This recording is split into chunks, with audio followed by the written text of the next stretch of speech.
Assalamualaikum warahmatullahi wabarakatuh.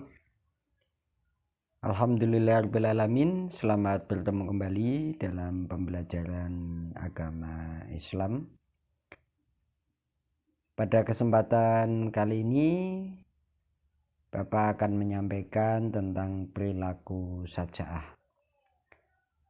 Tujuannya agar nanti kalian di dalam menjalani kehidupan sehari-hari dapat berperilaku, yaitu berani membela kebenaran, bukan menjadi seorang yang pengecut.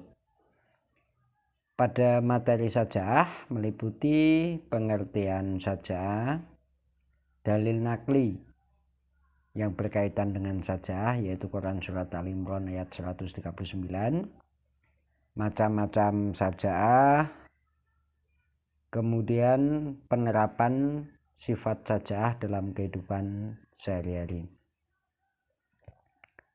Apa yang dimaksud dengan saja'ah?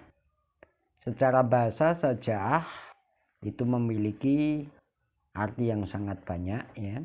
Di antaranya adalah jelas kekuatan, keberanian, tekun, kegagahan atau kekuatan hati menghadapi keputusasaan, tenang, sabar, menguasai diri. Kemudian secara istilah, makna saja'ah adalah kemampuan menundukkan jiwa agar tetap tegar, teguh, dan tetap maju saat berhadapan dengan problematika hidup atau menghadapi musuh atau dalam menghadapi musibah. Seperti saat ini kita sedang menghadapi musibah pandemi COVID-19, kita tetap tegar, berani dalam menghadapi, namun juga tidak meninggalkan protokol yang ada. Saja'ah mencakup kekuatan akal sehat untuk mengendalikan nafsu agar tidak berbuat sekehendaknya. Jadi kita tidak menjadi budak nafsu, ya, kita bisa mengendalikan. Kemudian makna lain yang dinamakan saja'ah adalah berani karena benar dan berani membela kebenaran. Lawan kata dari saja'ah ini adalah aljub yang berarti pengecut. Dalam Islam atau dalam Al-Quran, Allah memerintahkan kita ini memiliki sifat saja'ah. Di antaranya adalah di dalam Quran Surat Al-Imran ayat 139. Allah Subhanahu wa taala berfirman, "Wala tahinu wala tahzanu wa antumul a'launa in kuntum mu'minin." Janganlah kamu bersikap lemah dan janganlah pula kamu bersedih hati, padahal kamulah orang-orang yang paling tinggi derajatnya jika kamu orang-orang yang beriman. Jadi kita sebagai orang yang beriman kepada Allah ini di hadapan Allah adalah orang-orang yang memiliki derajat yang tinggi. Maka harus kita pertahankan dengan memiliki sifat saja'ah. Kemudian macam-macam saja'ah. Saja'ah dibagi dalam dua macam. Yang pertama adalah saja'ah harbiah, yaitu keberanian ketika menghadapi musuh nyata. Terutama di dalam kita mempertahankan atau kita membela agama Allah, jihad fisabilillah. Maka kita tidak boleh menjadi pengecut, tapi kita harus berani menghadapi musuh nyata.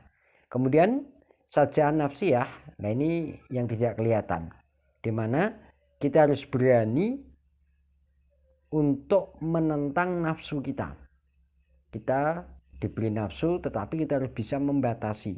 Karena kalau kita ikuti, ya kita ini akan jadi budak nafsu. Maka kita harus bisa mengendalikan. Dalam upaya apa? Dalam upaya untuk bisa menegakkan kebenaran.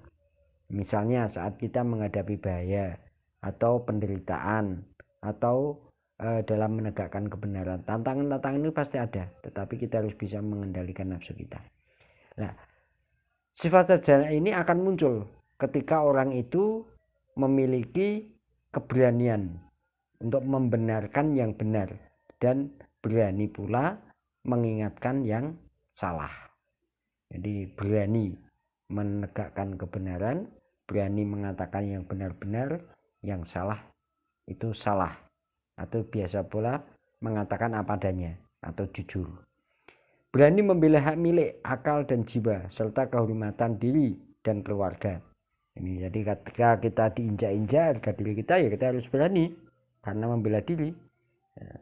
Kehormatan keluarga juga harus kita jaga. Janganlah kita malah merendahkan keluarga dengan perilaku-perilaku kita yang tidak baik. Ini jangan, maka kita harus jaga kehormatan. Berani membela kesucian agama dan kehormatan bangsa. Ya, ketika ada orang yang menghina agama kita, ya kita harus berani untuk berbicara, berani untuk menentang. Ya. Kehormatan bangsa, ketika ada yang mau menjajah, menjelekkan negara kita, ya kita pun harus membela negara kita dengan sebaik-baiknya. Bagaimana penerapan saja dalam kehidupan, di mana di dalam kita menerapkan perilaku saja ini, yang pertama adalah kita harus memiliki daya tahan yang besar. Kita harus kuat di dalam menghadapi kesulitan, penderitaan, bahaya, dan mungkin saja penyiksaan. Karena kita berani, kita di jalan Allah. Maka janganlah kalian mudah untuk putus asa di dalam menjalani rintangan, cobaan di dalam kita menjalani hidup ini. Kemudian berterus terang dalam menyampaikan kebenaran. Kita harus berani berterus terang. Meskipun akibatnya juga pahit, sebagaimana disabdakan Rasulullah, kulil haqqo walau kana muron. Katakan kebenaran itu meskipun terasa pahit. Ini hadis riwayat Imam Bayhaqi dalam kitab Syu'banul Iman nomor 4737.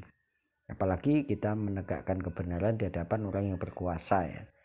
Namun di dalam kita melaksanakan menegakkan kebenaran juga jangan bersifat arogan.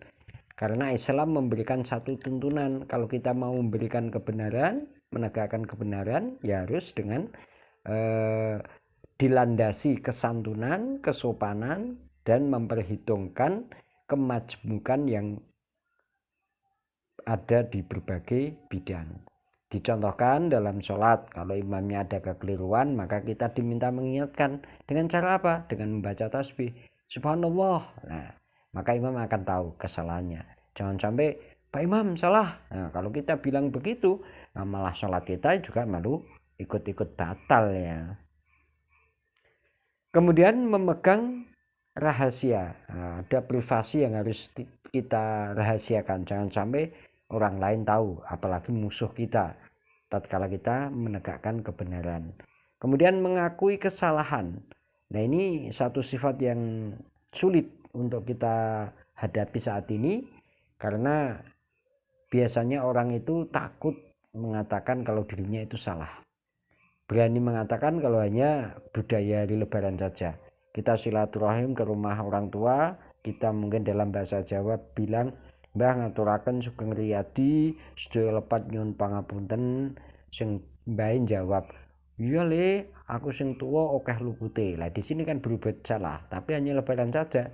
Setelah Lebaran tidak ada yang mau mengaku salah. Maka sifat saja adalah orang yang mau mengakui kesalahan, karena kita menyadari kita itu tidak sempurna. Kemudian bersikap objektif kepada diri sendiri.